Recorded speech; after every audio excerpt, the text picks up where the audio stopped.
находится, это тепловое излучение.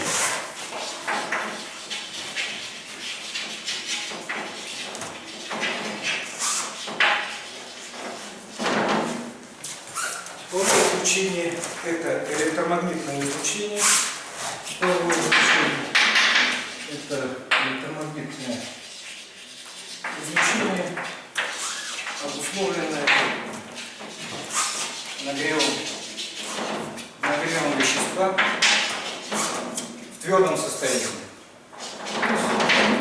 Нагревом вещества в твердом состоянии. Тут очень важно отметить, что это нагрев твердого тела, потому что законы теплового излучения для жидкостей, для газов, они существенно отличаются, потому что при изменении температуры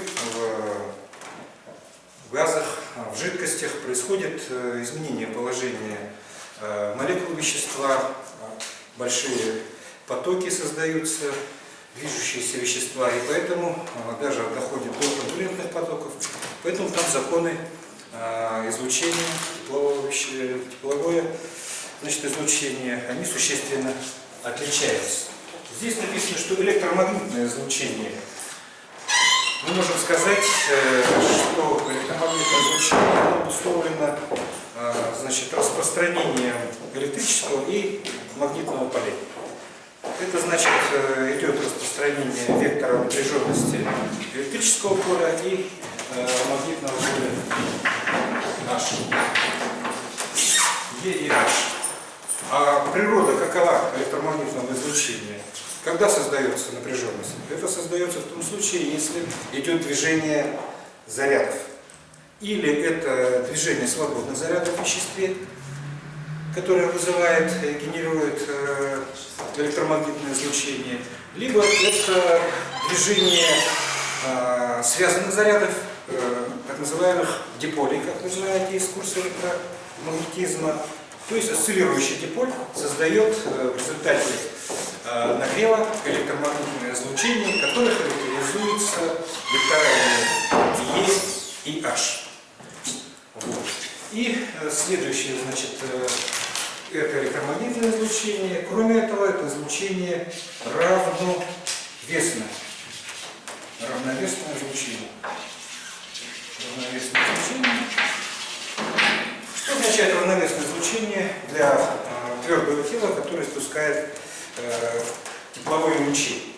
Это означает, что количество энергии, излучаемое телом, равно количеству энергии, которое тело поглощает. Это означает, что тело находится в тепловом равновесии с окружающими телами. Это равновесное излучение. Вот. Вообще, в презентации, как я всегда говорил, на тему теплового излучения, вообще на тему курса общей физики, они все изложены сейчас достаточно широко, не только в классических учениях по физике, но и также в электронных средствах массовой информации в системе интернет. Сейчас вот эта лекция, она основана на учебнике Савельева и на лекциях двух наших ведущих институтов, университетов. Это РИФИ, это сайт .ру. Там даны прекрасные лекционные материалы, такие демонстрационные материалы, которые сейчас мы здесь в силу недостатка времени не можем продемонстрировать. Известного популяризатора науки, который написал эту книжку, один из авторов Бабаджана, это Гервиц. Вот, и там можно посмотреть. И второй сайт, на который также мы постоянно ссылаемся, это сайт Томского политехнического университета, Вот эти два основных у нас источника, плюс, конечно, классические учебники Савельева, и иногда мы обращаемся к Симухину, когда необходимо более глубоко рассмотреть физические явления, обуславливающие те или иные законы оптики. Так, вот зачем необходимо вообще изучать тепловое излучение, а почему необходимо его так внимательно исследовать, я приведу следующий пример. У нас есть такая фирма, которая занимается поставкой, прорабатывает вопросы поставки солнечных коллекторов в Республику Бурятия и в другие города России. Это фирма в энергии Бурятии, директор ее Ергонов Геннадий Афанасьевич. Компания Джод Energy производит современные солнечные коллекторы, керамические коллекторы, которые являются самой последней разработкой нашего быстро развивающегося и уже становящегося могущественным соседа китайского. Это вот керамическая батарея, вот этот фрагмент.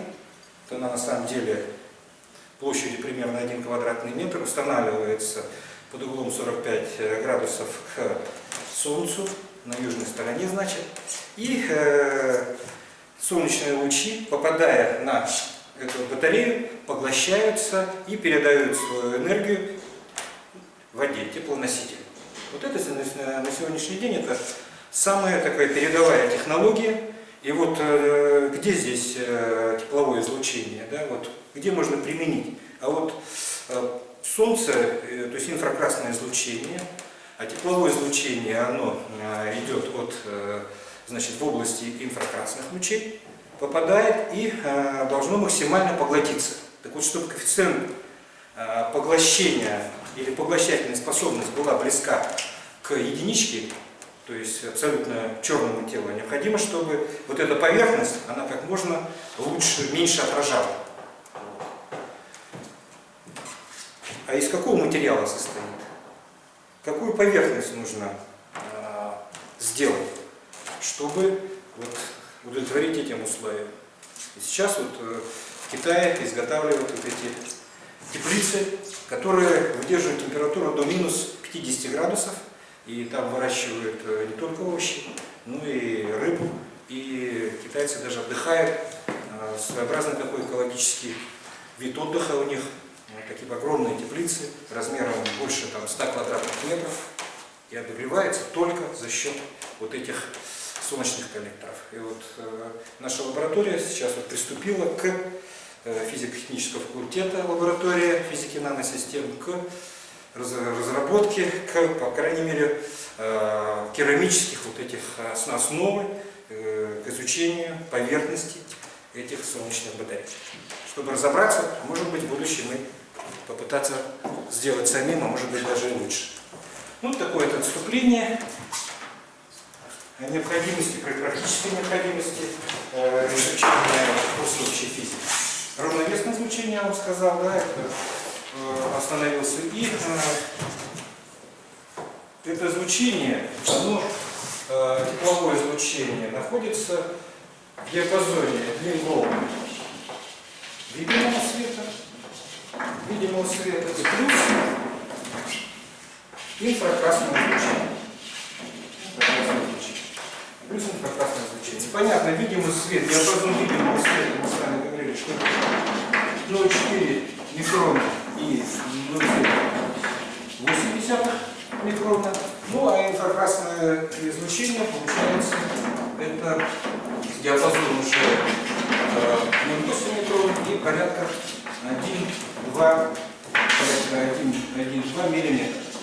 То есть вот в этом диапазоне электромагнитные волны с напряженностью E и H излучаются нагретым твердым телом. Причем излучение оно происходит в широком интервале частот или длин волн. И законы основные этого излучения мы сейчас с вами разберем.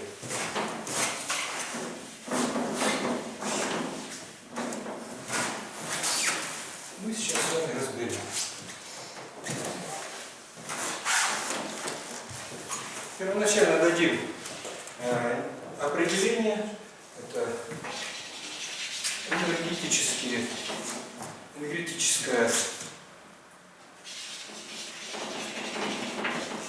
Светимость твердого тела обозначается буквой R. Она равна ДФ ds, где ДФ это поток энергии, излучаемый твердым телом в пределах теннисного угла равен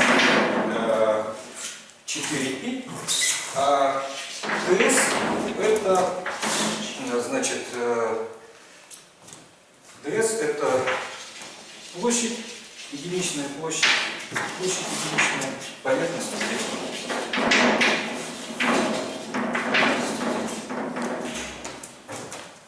Значит, получается размерность отсюда энергетической светимости ватт на метр квадратный. Так как поток это количество энергии в единицу времени, отсюда R это ватт на квадратный метр.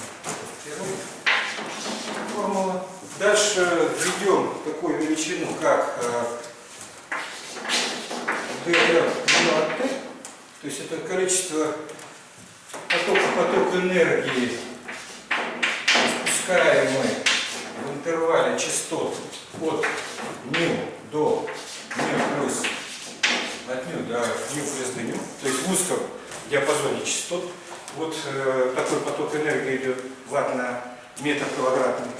Тогда мы можем отсюда ввести такую величину, как РНТ. РНТ это ДРНТ делить на дню. Вторая формула. Это называется спектральная плотность. Спектральная плотность.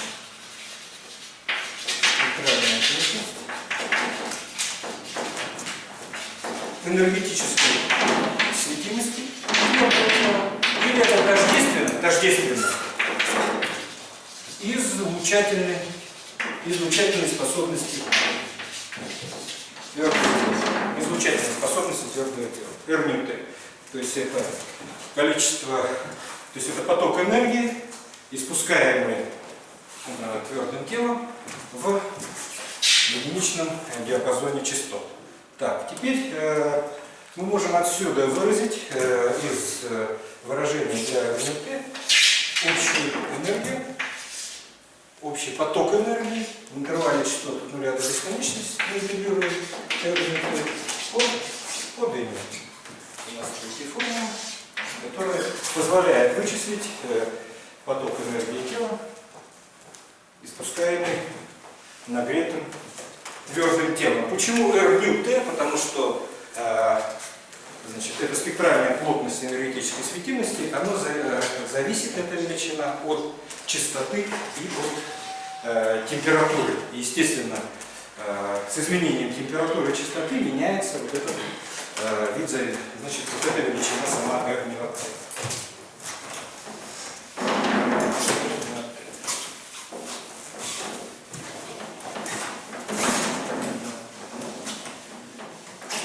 Следующая какая величина?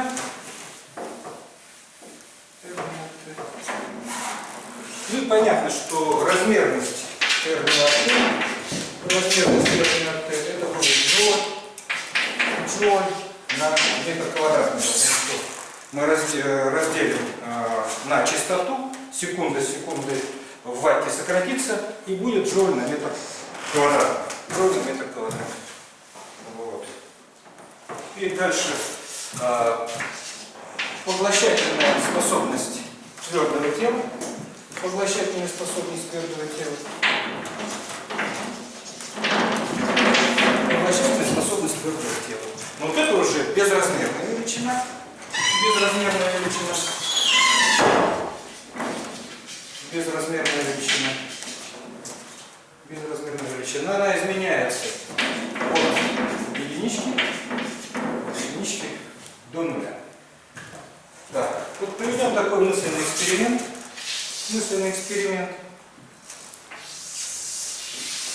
Так, запишем. Закон Киркофа.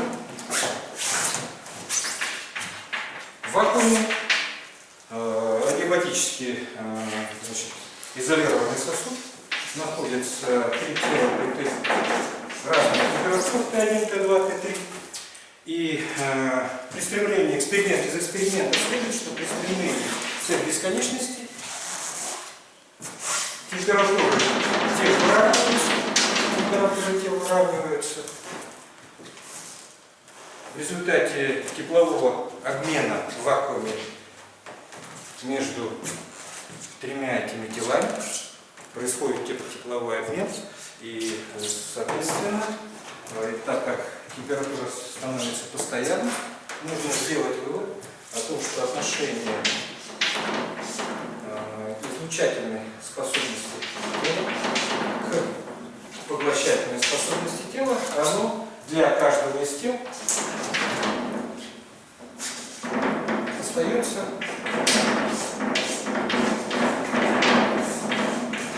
постоянным. Это второе тело, это третье тело.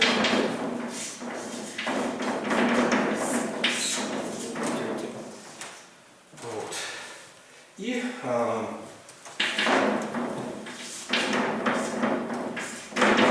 нужно приравнять и обозначить за функцию, зависящую от частоты и температуры, которая называется универсальной функцией Киркгофа. Универсальной функцией Киркгофа.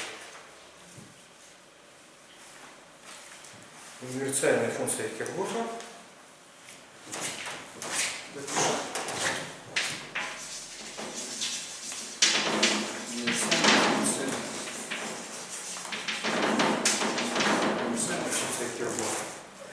Вот. Теперь смотрите, что получается.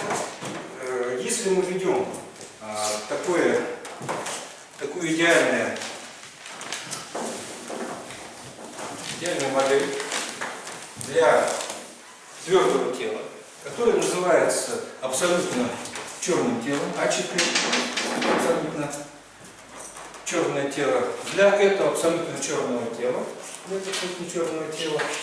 нужны понятные определения, поглощательная способность равна единичке. Тогда можно для этого абсолютно черного тела сказать, что R равняется универсальной функции Киркгофа. Так как единичку умножаем отсюда, да, выражаем, R нут равняется А нут на нут. Отсюда мы можем сделать такой вывод. А что такое абсолютно черное тело? Вот опять модель, которая очень часто приводится в шар с маленьким отверстием, попадает тепловое излучение. Вот эти лучи мы видим, да? И вероятность выхода очень мала такого излучения. Соответственно, А нут для такого тела равно единичке. Выходит из такого тела излучение, небольшое количество излучения, так, вывели. И здесь обычно ставят или призму, или дифракционную решетку. Мы понимаем, что в зависимости от угла альфа, для дифракционной решетки формулу знаете, да? D синус альфа равняется n лямбда, условие максимума. И отсюда можно измерять, значит, в зависимости от угла, длину волны, которая излучается этим абсолютно черным телом.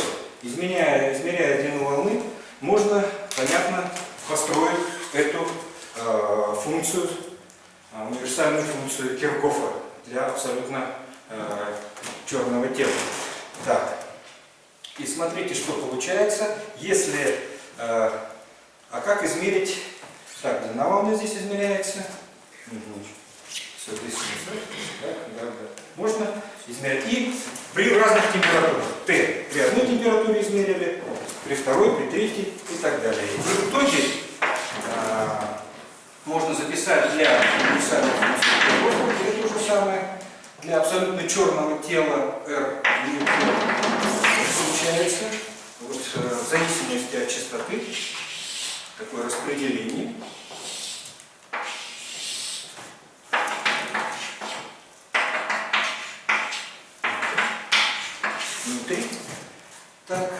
при температуре Т3, 2, 5.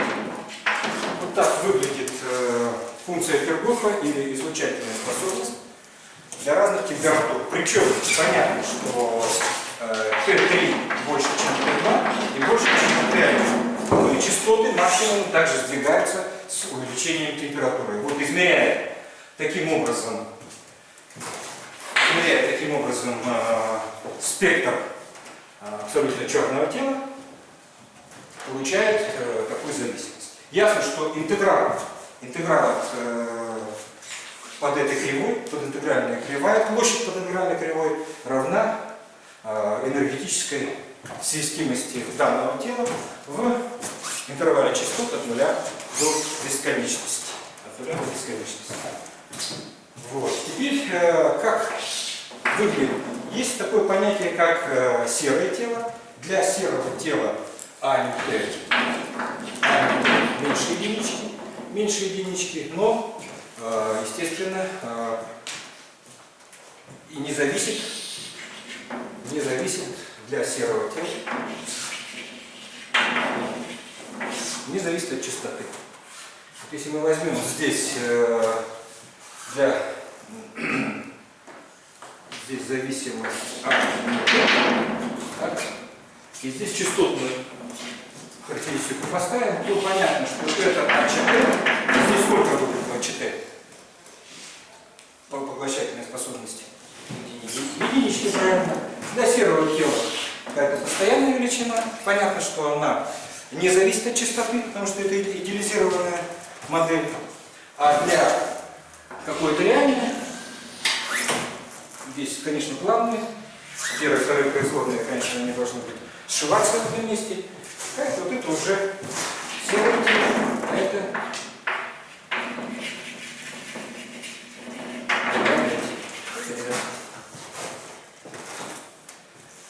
так, у нас формула, ребята, какая-то по счету? Третья это была. Три формулы, да? Вот это четвертая формула. Это и есть закон Киргофа. То есть отношение испускательной способности твердого тела к поглощательной способности, отношение испускательной способности твердого тела к ее поглощательной способности тела не зависит от природы вещества, и является одной и той же универсальной функцией частоты и температуры. Одной и той же универсальной функцией частоты и температуры, то есть функции, так называемая функция Кирхгофа. Вот мы с вами разобрали основные определения и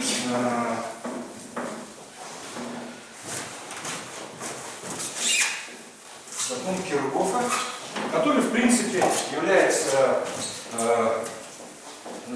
подтверждением, не подтверждением, а обоснованием тому, что тепловое излучение, испускаемое нагретым телом, оно является равновесным. То есть сколько тело излучило, столько же оно и поглощает. Надтепловое излучение, какие виды надтеплового излучения вам известны? Это люминесценция. Люминесценция, когда при возбуждении какого-либо вещества, в основном полупроводников, некоторых диэлектриков, излучение происходит, световое излучение, так называемым стоксовым сдвигом по частоте, энергия, которая по энергии меньше, чем энергия возбуждающего излучения. Это вот надравновесное, надтепловое излучение называется люминесценция. Так, и вот еще можно здесь отметить следующий факт, что тепловое излучение, оно похоже, функция распределения похожа на распределение Максвелла по скоростям. Помните, да? Распределение Максвелла из курса молекулярной физики. И от V до V плюс до V, вот это интервал распределения по скоростям, и оно выглядело у нас 4πv в квадрате на минус mv в квадрате на 2 kt. И показывает произведение FV на дельта V. FV на дельта V показывает долю молекул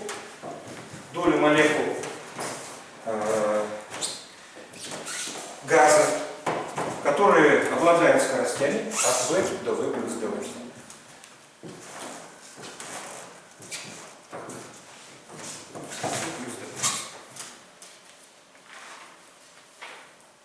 Регистрация теплового излучения, оно осуществляется приемниками ИК-излучения, приемники ИК-излучения,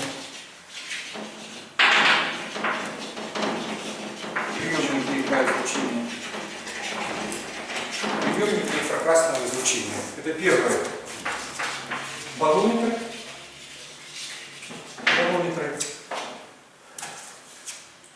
которые делятся в свою очередь на резистивную, платина зачерненная, изменение температуры этого тела резистивного резистора приводит к изменению сопротивления, что определяется уже приборами.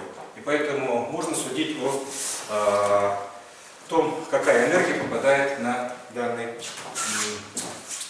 приемник излучения. Второе, значит, вакуумный электронно-оптический преобразователь, так называемый ЭО,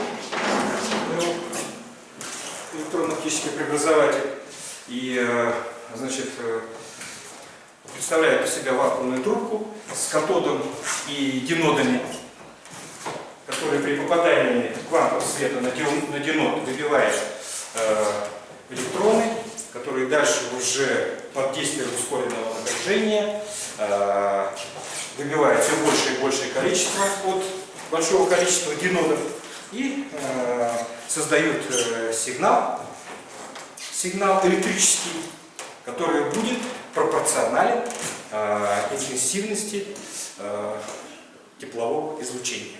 Это получается вакуумный электронно-оптический преобразователь. И третье, можно сказать, это тепловизоры. Да? Тепловизоры. Они с матрицей, состоящие из баллометров, которые уже регистрируют объемную такую картину, и позволяют регистрировать тепловое излучение в широком интервале инфракрасных частот. Ну, знаете, тепловизоры такие, да, приборы? Тепловизоры. Вот. И теперь какие... Вот здесь хотелось бы отметить, особенно вакуумный электронно-оптический преобразователь. Отцом, значит, этих приборов, электронно-оптических преобразователей, является наш земляк, который долгое время возглавлял, был главным конструктором завода оптических приборов в городе Новосибирске. Это Бакбуев Роман Исаакович. Технических наук. Бакбуев Роман Исаакович. И когда он один из создателей приборов ночного видения, прицелов, и когда в 90-е годы, когда стало тяжело продавать внутреннему рынку, когда оборонный заказ резко упал, в этом случае приборы Новосибирского завода были поставлены в Канаду и в Соединенные Штаты Америки, и эти приборы, цена их обвалила американо-канадский рынок. Почему?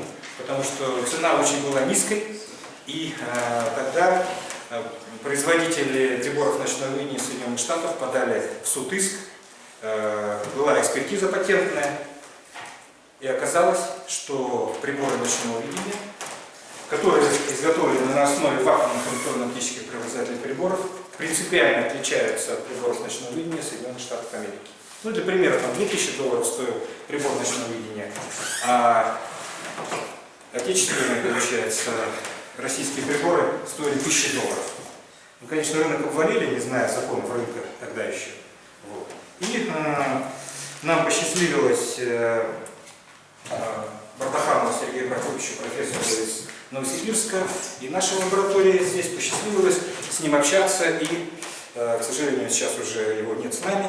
Мы производили, пытались делать вот такие керамические изоляторы для этих электронно-оптических приборов, основанные на нанодисперсных порошках, полученных методом газофазного синтеза. Думаете, для чего изоляторы нужны в электронно-оптических приборах? Я, может, быстро рассказал, а там необходимо для того, чтобы значит, генерировать большое количество фотонов, необходимо между дионодами прикладывать высокое напряжение. А чтобы высокое напряжение уместить в маленькие объемы, необходимы диэлектрики с высокой электрической проницаемостью, то есть с высоким напряжением пробоя. И вот эти из нанодисперсных порошков, они обладали такими свойствами. Но, к сожалению, мы до конца не успели их уже внедрить, хотя результаты были обнадеживающие. Это вот, чтобы вы помнили, что такие земляки знаменитые у нас есть, которые продвинули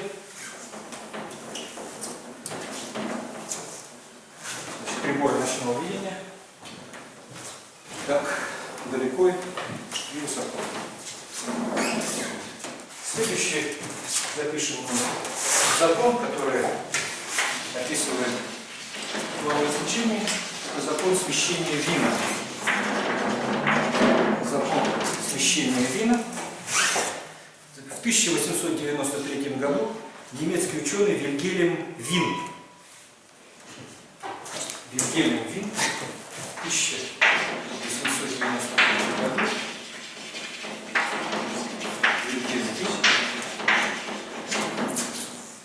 установил этот закон, он рассмотрел теоретическую задачу как мы говорим всегда, об адиабатическом сжатии.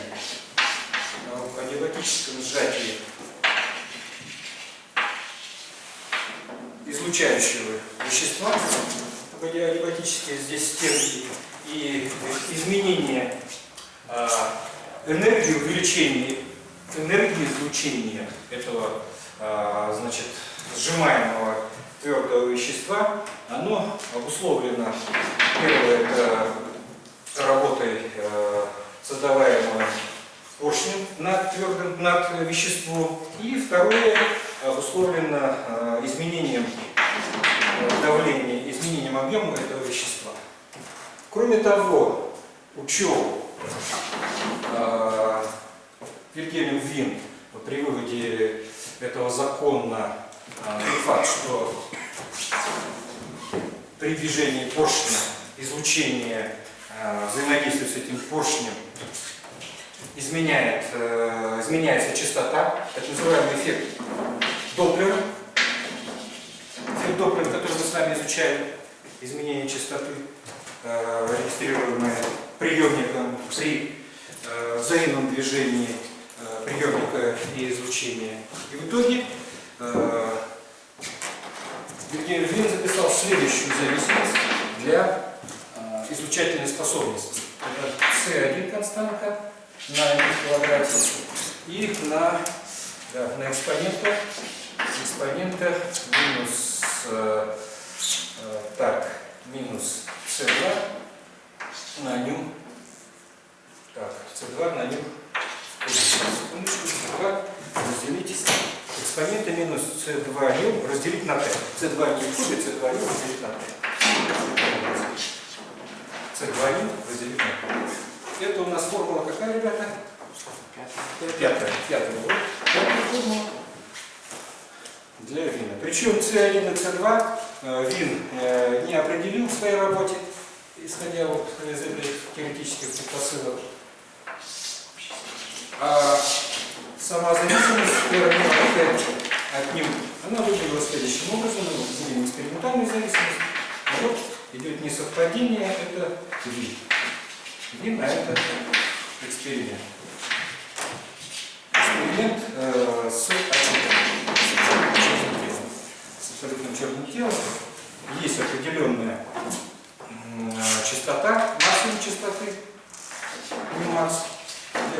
тела. Так. Вот. И понятно, что здесь уже, смотрите, μ в квадрате, вот эта часть отвечает при малых частотах. Ясно, что квадратичная зависимость, она здесь преобладает над экспоненциальной. В области больших частот, понятно, начинает уже, так как находится в знаменателе, вот это повышение μ, оно что делает? Оно уменьшает. Так, ребята, здесь только, извиняюсь, здесь куб поставьте. Здесь куб. Вот.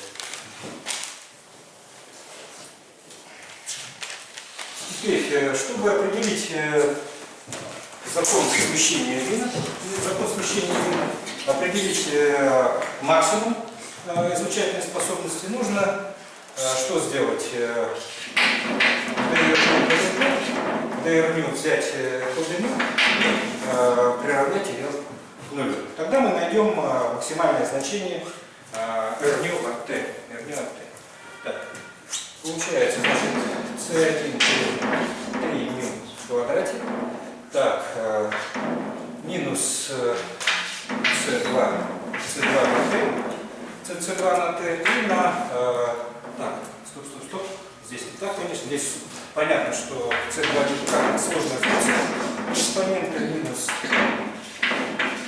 c2 на t. И плюс уже получается здесь первое слагаемое мы дифференцируем. Первый множитель. И здесь уже пойдет минус c2 на t и на экспоненту минус c2 на t. И здесь равняется нулю, да? Здесь равняется нулю.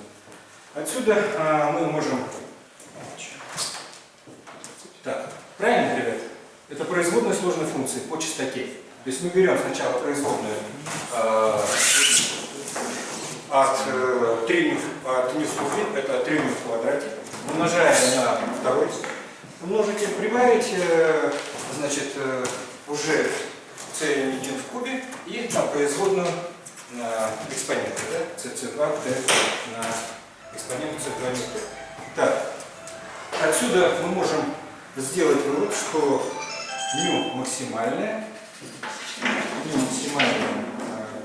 Так, экспоненты с экспонентами сокращаются, да? Экспонент с экспонентами сокращается.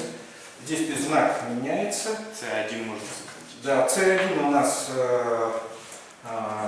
константы. Так, c1 константа. Так, что получаем мы? μ равняется чему? Давайте сейчас μ отсюда будет. Так, μ в кубе здесь убираем. Здесь вообще μ в квадрате, да? Т переносим. Получается, равняется константа. Мы общую константу забираем. Вот получается константу умножить на t. И так как знаем, что лямбда у нас равняется c разделить на μ, мы можем здесь ввести c разделить на константу на t, получаем b разделить на t, b на t. И вот эту величину b, еще раз, лямбда макс обозначаем максимально, это b разделить на t, b разделить на t. Так. Где есть закон смещения вина, шестой закон смещения вина запишем, где b это постоянная вина, b постоянная вина, и она равна, если ее посчитать, 2,9 на 10 минус 3 метр на килограмм. 2,9 на 10 минус 3 метр умножить на килограмм. Вот это b постоянная вина, лямбда максимальная. И понятно, что с увеличением температуры лямбда уменьшается, или наоборот, с увеличением температуры частота увеличивается. Мы перед этим рисовали график зависимости R на ню от T. Какой, посмотрите? R ню от T или F ню от T. Мы видим, что с увеличением температуры максимум что делает? Максимум куда смещается? Вот эта зависимость. В какую сторону? Да. Смещается вправо, то есть высокочастотную область. Высокочастотную область. То есть высокочастотную область. Это и есть закон смещения Вина.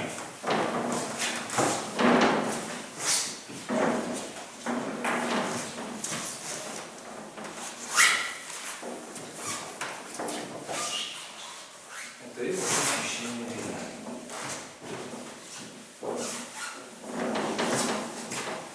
Нашли этот график? Так, ну пример какой можно привести закона смещения Вина? Если происходит смещение высокочастотной области, то есть частота становится больше или длина волны становится меньше, то есть с увеличением температуры длина волны становится меньше. То есть если тело окраску должно изменять до красного к оранжевому, да? То есть если спектр посмотреть, то есть должно быть смещение окраски в видимом диапазоне от синего, значит, наоборот, с увеличением температуры от красного к синему, да? Должно быть цвет. Закон смещения Вина, да? Так, теперь закон Реле-Джонса запишем.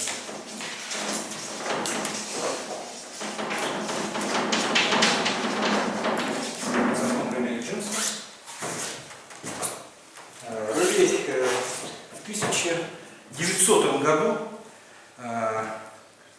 совместно с Джонсом, два ученых,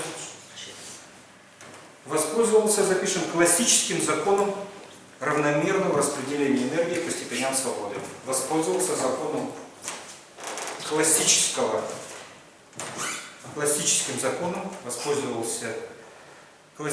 законом равномерного распределения энергии по степеням свободы. Воспользовался классическим законом равномерного распределения энергии по степеням свободы. По степеням свободы.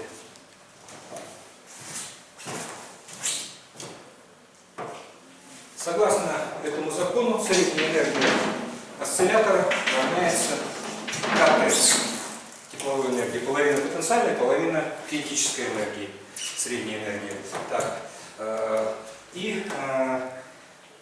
такую модель Реле-Джонс представил в виде, значит, адиабатический опять замкнутый объем, В этом объеме находятся молекулы вещества, осцилляторы, которые излучают электромагнитное тепловое излучение в результате своих колебаний. Эти колебания, они отражаются от стенки этого сосуда.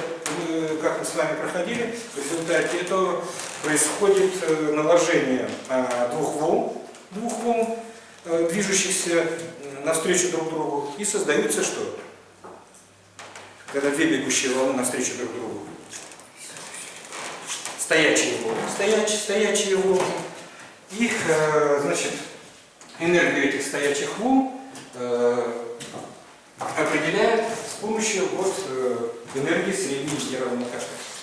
В итоге приходит на основании этой модели Реле-Джонс следующие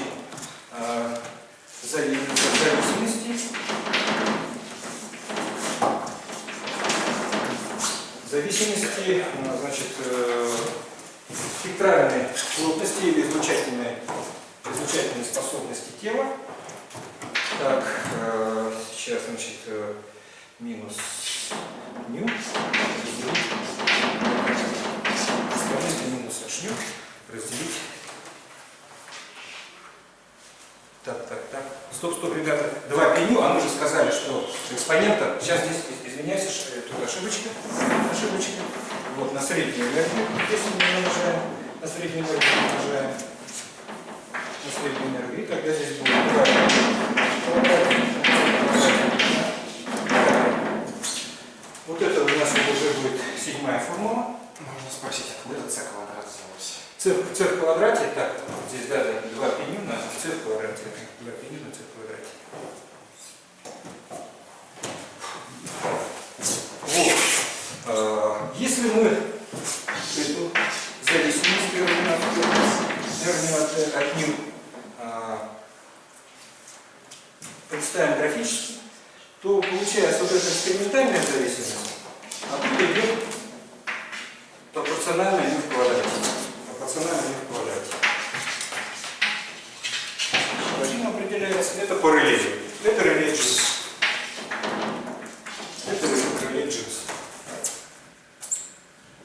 Это реле Джинс. Соответственно, значит, с увеличением частоты происходит что? Несовпадение с экспериментом. Это эксперимент.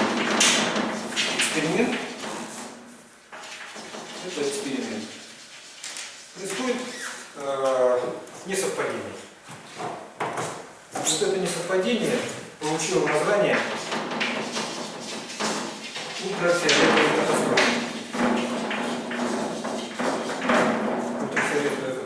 Так, классические законы физики, законы равномерного распределения энергии по степеням свободы перестали здесь работать. И если мы возьмем интеграл от нуля до бесконечности, получаем R от T формулы Джинса.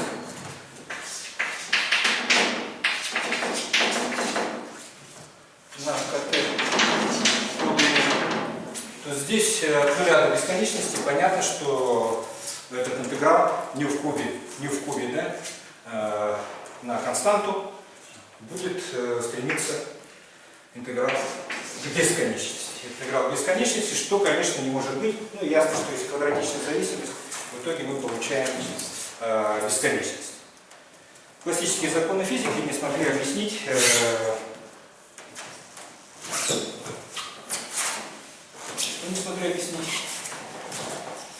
экспериментальный закон излучения теплового излучения твердого тела.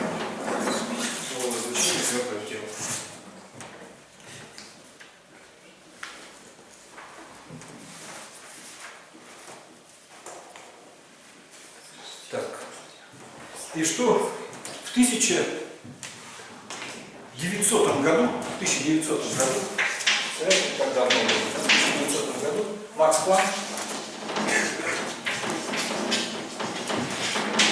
Планк сумел теоретически вывести эту зависимость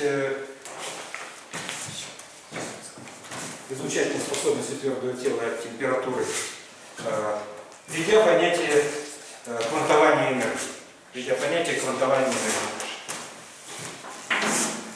Что это означает? Это означает, что частица не может принимать все значения энергии непрерывно, а может принимать только определенные дискретные значения энергии. Эта работа, она удивилась как раз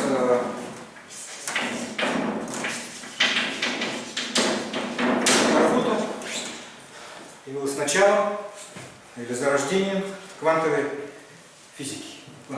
Что энергии не может быть. Ну, мы понимаем, что H, постоянная планка, равна 6,67 минус 34 джоуль на секунду, да? Джоуль на секунду, 10 минус 34. Отсюда частота видимого света, мы возьмем частоту видимого света, где-то порядка 0,4 на 10 15 Гц. Тогда какие энергии при этом получаются?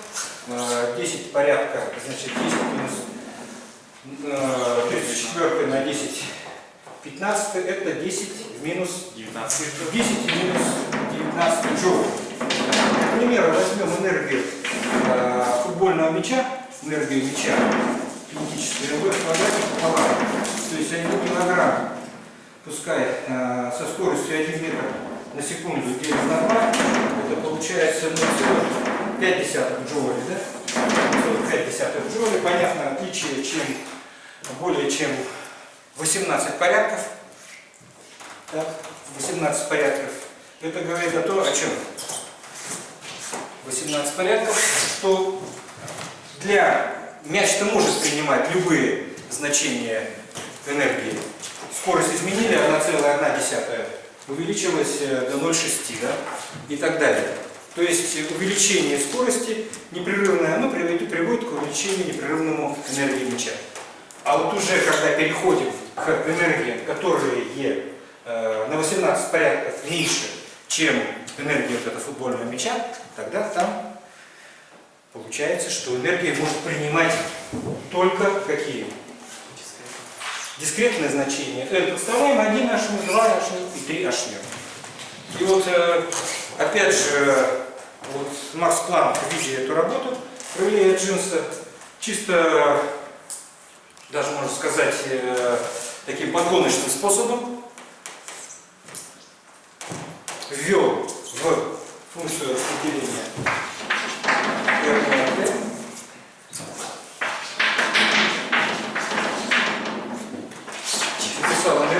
записал энергию среднюю, записал энергию через распределение Больцмана, которое выглядит следующим образом. Экспоненты то есть среднюю энергию он расписал уже через экспоненту, если вот посмотреть зависимость n от e, делим число молекул, то есть оно вот не является постоянным, то есть число молекул уменьшается с возрастанием их энергии. Вот это распределение, если применить распределение Больцмана, вот получается такое распределение. У нас какая форма момента? 8, да?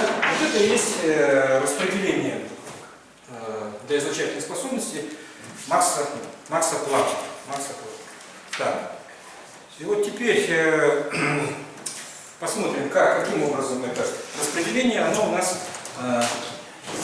из этого распределения запишем следствие из закона Планка. Закон Планка, следствие закона Планка. Первое, возьмем область низких частот, когда H много меньше КТ. Это низкие частоты. В области низких частот мы экспоненту H на КТ можем расписать как в ряд разложить. Вследствие малости H на КТ плюс 1/2 факториал H на КТ. Так, здесь я уже все убираю, да? Убираем H на КТ. H на КТ, так, 1 факториал плюс дальше 1 факториал. H на КТ плюс КТ. И здесь ограничиваемся первыми двумя слагаемыми или первым членом по порядку малости. Получаем единицу плюс H на КТ. Тогда посмотрите, если мы подставим сюда, что получаем вместо H на КТ, единички сокращаются, H сокращается, и что в КТ переходит в числитель. КТ переходит в числитель, и получаем, что равню бывает в квадрате, делим на c в квадрате, умножаем на КТ. Мы получаем, какой закон, ребята? Получаем закон Реле-Джонса. Для малых частот закон Реле-Джонса. Теперь второе, если H много больше КТ, это область высоких частот. Если H много больше КТ, единицы можно пренебречь, да? Потому что экспонента уже очень большая получается.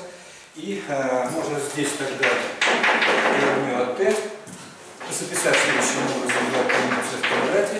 Так, здесь умножаем на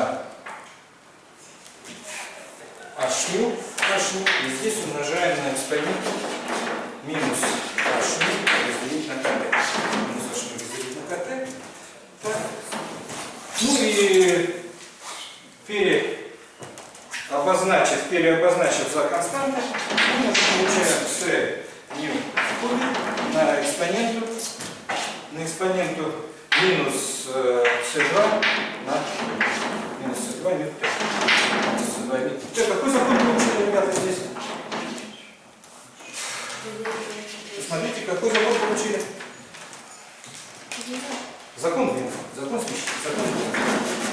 Распределение вина получили. Распределение вина. Не закон, а распределение по частоте и по температуре вина. Так, вот видим, да, теперь вот и следствие мы видим, что этот закон Планка описывает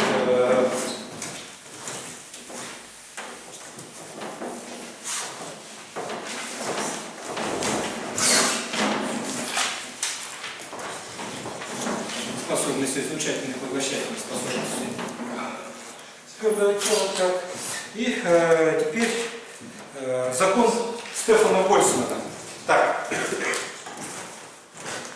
Вот. Закон Стефана Больцмана. Я сейчас закон Стефана Больцмана. Он экспериментально эмпирический. Закон Стефана Больцмана. Так. И он гласит, что значит, энергетическая светимость твердого тела, она пропорциональна сигма на Т4. Сигма на Т4, где сигма это есть не что иное, как постоянная Больцмана, и она равна, сейчас мы скажем, к чему она равна, сейчас вот, постоянная Больцмана. Так, что тут у меня? 6. Постоянная Больцмана. 1,38, 10 минус 23. Да, посмотрели, да? Спасибо. Целое 38 на 10 минус 23. Чего? Какая единица? Так, на 10 минус... Джоуль на киль. Нет, подождите, нет. 5,67 на 10 минус 8. Неправильно. Сигма. 5,67 на 10 минус 8. Джоуль умножаем на... ватт на метр минус квадратный на Кельвин минус 4. Ватт на метр минус квадратный на Кельвин минус 4. Вот эта формула у нас, ребята, какая счета? 9-я формула, это закон Стефана Больцмана. Закон Стефана Больцмана. Что излучательная способность или энергетическая светимость значит, абсолютно черного тела, она пропорциональна 4-й степени от температуры. Вот сейчас из закона Планка мы постараемся это подтвердить. От 0 до бесконечности, от 0 до бесконечности, 2 в квадрате Паскаль, в квадрате, дальше что у нас идет? H0, экспонент H0 на КП, да? Минус единичка, да? По ДНЮ. Вот такой интеграл у нас. Сделаем значит, такое вот замена переменных H на КТ. Возьмем, запишем, чему равно ДНЮ, чтобы подставить. ДНЮ у нас получается КТ разделить на H по dx. Так. И здесь запишем константу выносим 2πc в квадрате. 2πc в квадрате h так интеграл 2π, оп, ребята, 2π здесь, посмотрите, я же неправильно написал, да? Да, 2 в квадрате. Да, 2π это u в квадрате, а здесь на c в квадрате. Поэтому здесь мы запишем 2π, так, h делим на c в квадрате от нуля до бесконечности, 2πh, ага, делим на c в квадрате, да, правильно. Так, дальше вместо ню мы подставляем выражение kt на h, kt на h, так, на x, kt на h, да, kt, Числитель. так, ага, kt на h, на x, так, вместо ню в квадрате, что берем? Вместо ню в квадрате опять ktx разделить на h в квадрате и умножаем еще на dνu. Это еще раз kt на h умножаем на dx. Все правильно говорю, да? Так, теперь выносим константы. Так, x какой в кубе получается, так. И еще что, ребята, мы здесь забыли? А куда смотреть? Да, правильно. Экспонент x минус единички. Экспонент x минус единички. Вот таким образом. Дальше, значит, константы все выносим. 2πh на c в квадрате. Умножаем на k, умножаем на t, kt, на h в какой степени получается? Так, kth в кубе в четвертой степени. В четвертой степени, так. И здесь получаем x интеграл от нуля до бесконечности. X в кубе по dx. X в кубе по dx. Вот здесь в квадрате. И здесь еще в четвертой. И здесь экспонент x без единички. Дальше что делаем? Приравниваем. Эти константы опять переписываем. 2πh на c в квадрате, kt на h в четвертой. А вот этот интеграл, он является табличным. И мы здесь запишем четвертой на 15. Это можно посмотреть сейчас. В программе Wolfram или в MATLAB введете этот табличный интеграл. Специально вы еще изучали его в курсе молекулярной физики P4 на 15.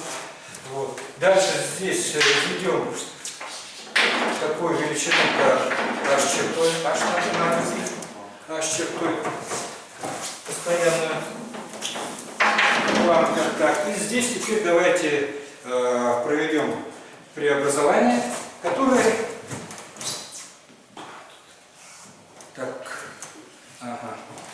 приведем преобразование. Ну, t в четвертой уже понятно. Так, h 2 здесь мы возьмем, здесь получится h уходит, здесь h в кубе, да? H в кубе. Получаем 2 на c в квадрате. Так, π, подождите, π прежде чем писать. Пи в пятой, что ли, получается, да? 2π. H, подождите, h мы записываем, если h на 2π. 2π получается h чертой на 2π. На 2π в четвертой. На 2π в четвертой, да? Π в четвертой. Здесь h в кубе, если h в кубе, да? В кубе. Поэтому π в квадрат остается.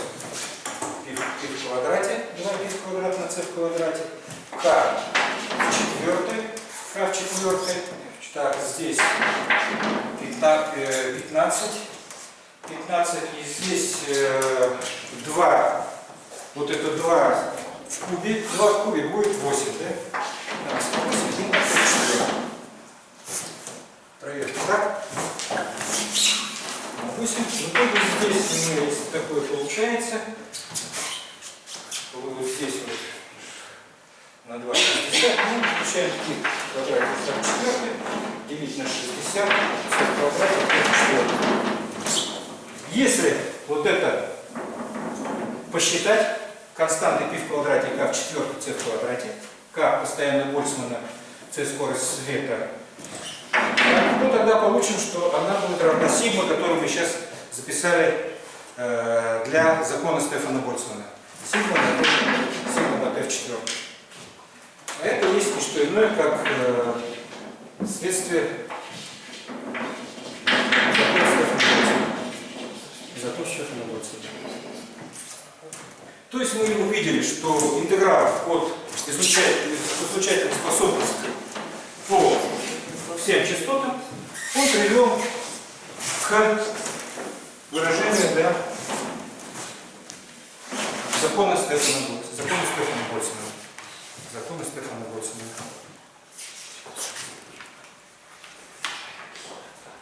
То есть получили закон Стефана Больцмана. Так, запишем следующее. Переход к закону смещения Вина, так как есть закон распределения у нас Планка, да, по частотам и температуре. Сделаем переход к закону смещения Вина. Переход к закону смещения Вина. Так, чтобы вывести нам зависимость, надо максимальную найти. Надо опять dr что сделать? Продифференцировать и приравнять его к нулю. Тогда в результате этого мы найдем то значение ню, при котором эта функция имеет максимум. Да? И вот давайте сейчас мы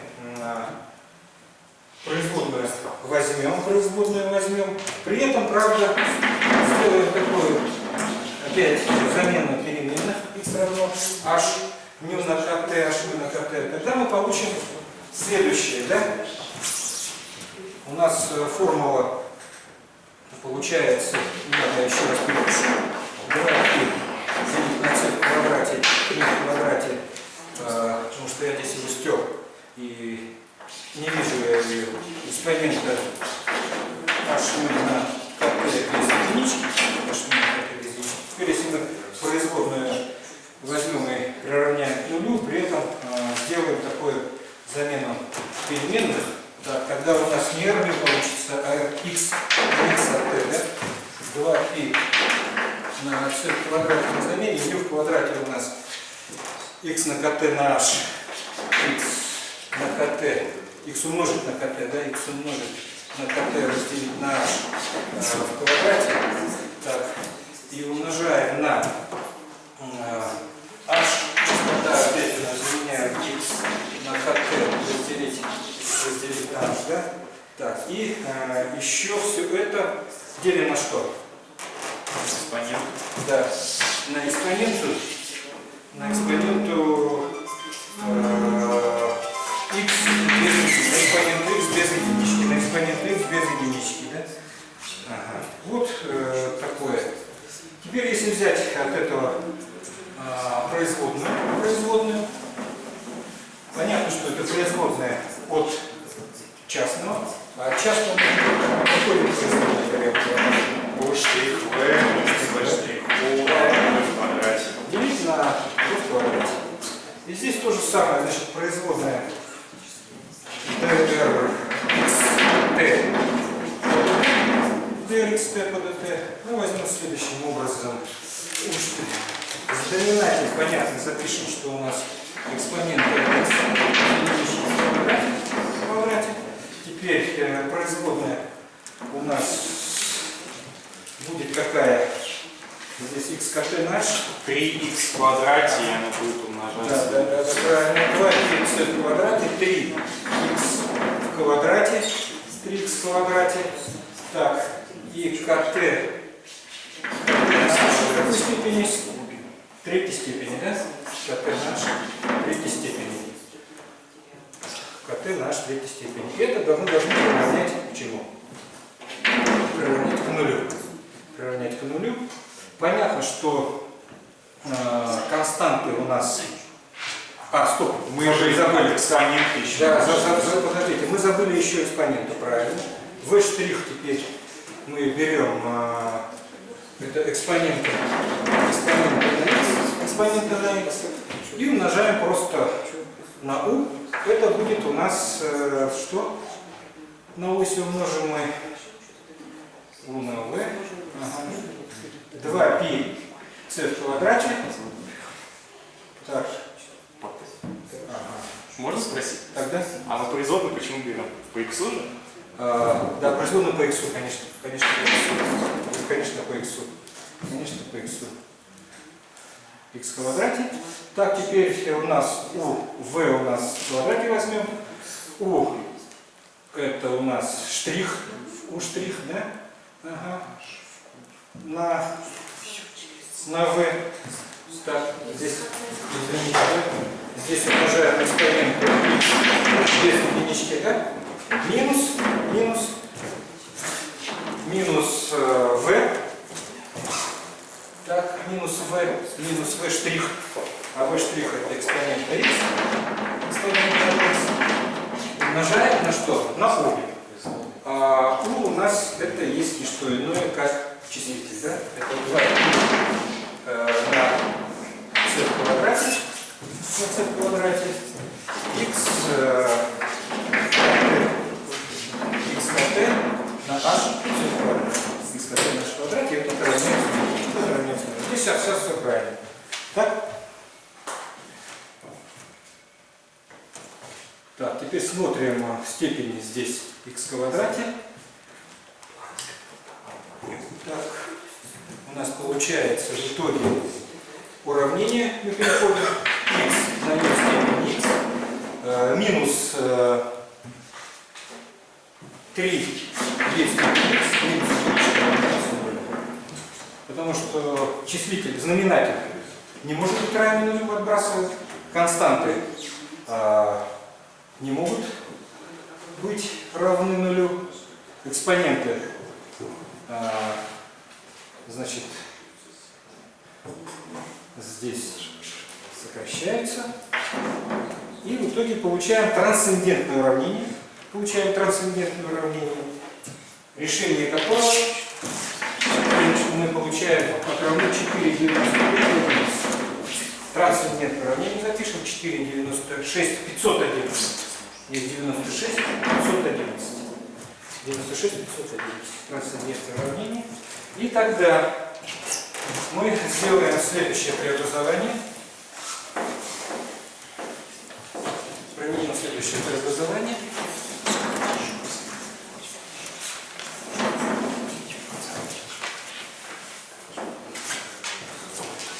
Так как у нас x равно h на kt, h на k приравниваем 4,96. Так, отсюда частоту мы берем как kt на 4,96 умножаем на k и делим на h. Ну, ясно, тут это будет константа, умножаем на t. Константа на t. Ну, используя связь между длиной волны и частотой, длина c на μ, мы получаем, что здесь можно так переписать лямбда на v на t. То есть это и есть лямбда масса. Здесь тоже не масса. Константа на t. То есть таким образом можно сделать вывод о том, что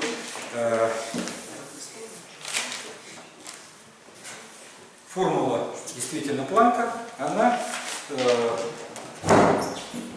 является универсальной, и вот эта гипотеза о квантовании энергии, о том, что энергия для малых значений получается для микрочастиц, она может принимать только дискретный ряд значений. Так. Теперь давайте вкратце пробежимся по, значит, всему сегодняшнему пройденному материалу. Мы начали с закона теплового излучения. Согласно закону теплового излучения мы перешли к закону Кирхофа.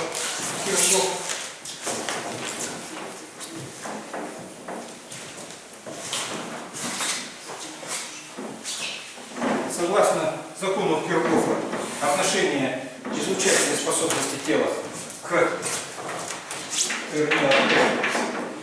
поглощательной способности тела есть универсальная функция, которая не зависит от вида вещества, какая она поверхность, из каких молекул состоит, а значит, зависит только от частоты и температуры. Это так называемая универсальная функция Кирхофа. И мы говорили о том, что равновесное излучение, оно как раз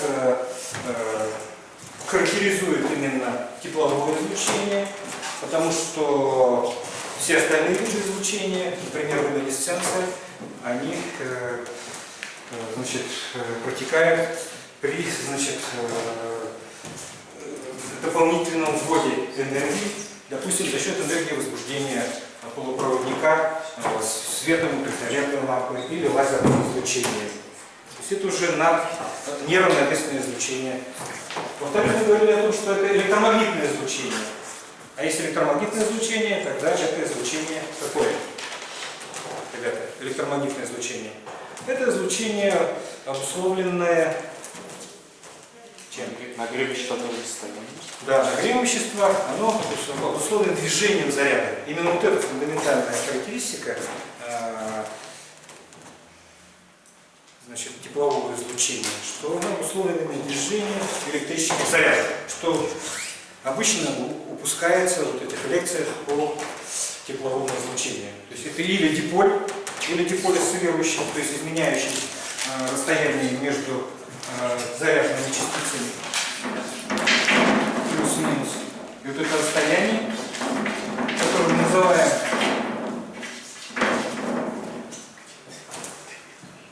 моментом, дипольным моментом, это есть не что иное, как произведение на расстоянии. Если расстояние у нас меняется, соответственно, изменяется дипольный момент, а изменение дипольного момента приводит к излучению электромагнитной энергии. Первое. Дальше мы остановились на том, что были у нас два закона. Значит, это закон смещения Вина, по которому мы определяли, что, ребята, определяли максимум в спектре чего? Излучательной способности твердого тела, вещества. Правильно я сказал, вещества. Максимум, этот максимум, он изменяется в зависимости от температуры. То есть увеличение температуры приводит к сдвигу максимума спектра в какую сторону? Вправо. Вправо, если по частоте, это коротковолновую, да? То есть не короткую, значит, наоборот, увеличение частоты это в область высоких частот. В область высоких частот спектр сдвигается. Спектр сдвигается с увеличением температуры. Так. А если мы по длинным волнам будем рассуждать, то какую сторону сдвиг происходит, так как обратно пропорциональная зависимость в коротковолновую область. В короткую область с увеличением температуры происходит сдвиг коротковолнового спектра. Это вот как раз закон смещения Вина, это описывает. Вот. Ну и закон Релея-Джинса, который показал кризис классических, значит, устоявшихся положений, согласно которому энергия может принимать для микрочастиц непрерывный ряд значений. Так? Это мы тоже, да, с вами разобрали. Вот, так. И затем мы перешли к чему? Да, закону Стефана Больцмана. Закон Стефана Больцмана проинтегрировали. Что проинтегрировали, ребята? Что проинтегрировали? РНТ подниму. РНТ подаю. Собрали всю излучательную энергию, да, во всем интервале частот, от 0 до бесконечности. И тогда в этом случае получаем, значит, что энергетическая светимость твердого тела, вещества, она пропорциональна четвертой степени частоты. Так? Четвертой степени не частоты, а четвертой степени чего? Температуры. Четвертой степени температуры. Ну это понятно. Чем более нагретое тело, тем больше оно излучает. Вот. Теперь, переходя к закону Планка, Планк объединил как раз все вот эти законы, все эти законы, устранил несоответствие, сначала формальным путем, введя, что там ввел он, ребята? Ввел постоянную планку, а самое главное, среднюю энергию записал не просто как КТ, а через H-ν, через постоянную планку, делить на экспоненту H-ν минус H-ν на КТ минус единичка. Потому что в этом случае значит, распределение числа частиц по энергии, оно не является одинаковым, а оно уменьшается с увеличением энергии. Получили это распределение, и затем дальше мы посмотрели, как вот эти все законы вытекают из закона Планка. Сначала в области низких частот, да, посмотрели, в области низких частот, затем в области высоких частот, и дальше уже в области низких и высоких частот. Что получаем, ребята?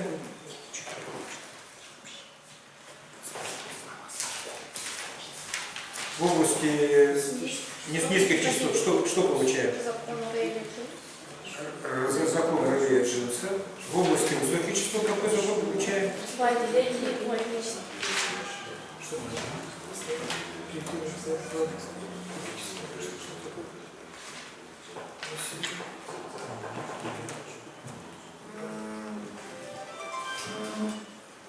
Так, хорошо. Вот, смотрите. И дальше мы что сделали? Вот эти посмотрели предельные случаи. И последнее, какое мы сделали вдруг? Нашли? Что нашли? Определение.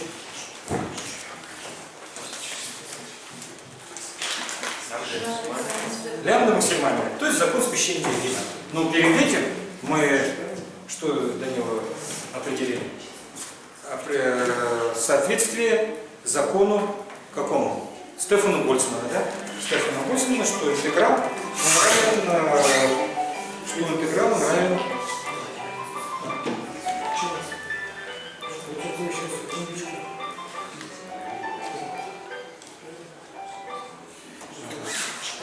И вот теперь такая качественная задача, ребята, да? Из сборника задач МИФИ, так, ребята, из сборника задач МИФИ, это задача 5-7, запишем. Два тела одинаковой формы и размеров,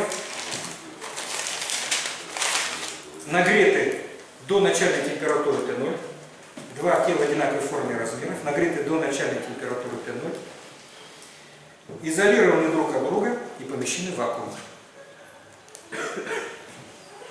Два тела одинаковой формы и размеров, нагреты до начальной температуры Т0, изолированы друг от друга и помещены в вакуум. Одно из них сделано из стекла, другое из графита. Одно из них сделано из стекла, другое из графита. Одно из них сделано из стекла.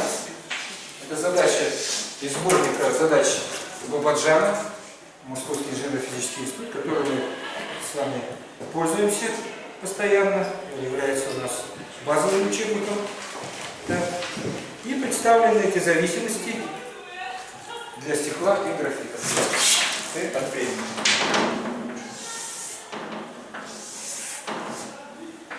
Что это будет стартовое? Какой из них является график соответствует стеклу, а какой графит? Как думаете? Кто быстрее открывает? Какое тело?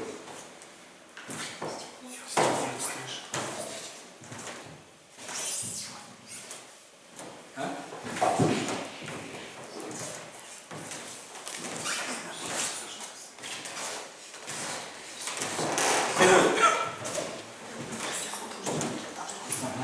Излучательная способность у кого? Больше. Какого тела? Графит какой цвет? Черный. А стекло? Прозрачный. Какая поглощательная? Излучательная способность. Какого тела будет выше графита? У графита. Значит, да, здесь.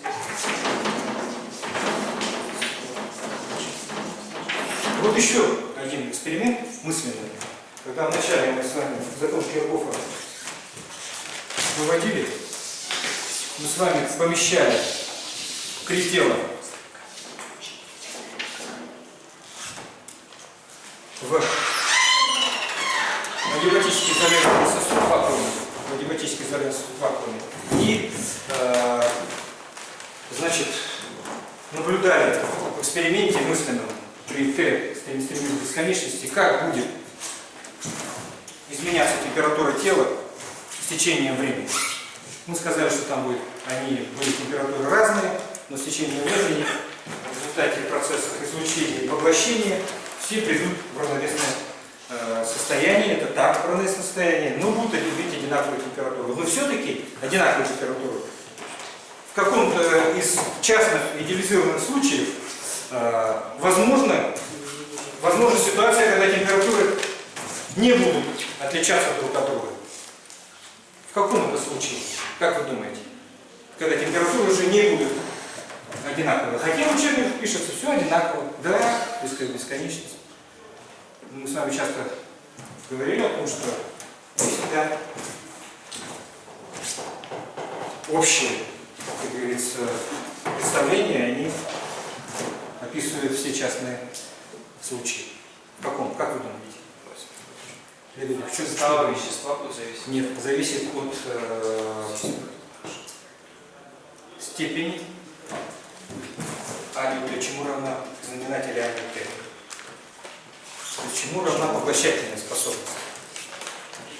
Ну, это уже, давайте, вам задание получается. Да, надо. И нужно показать, почему. Отклонение от всех законов, которые мы с вами изучаем, тут происходит. И происходит ли оно на самом деле. Ситуация такая, что температуры могут отличаться. А в каком случае? Это уже. Все, лекция закончена.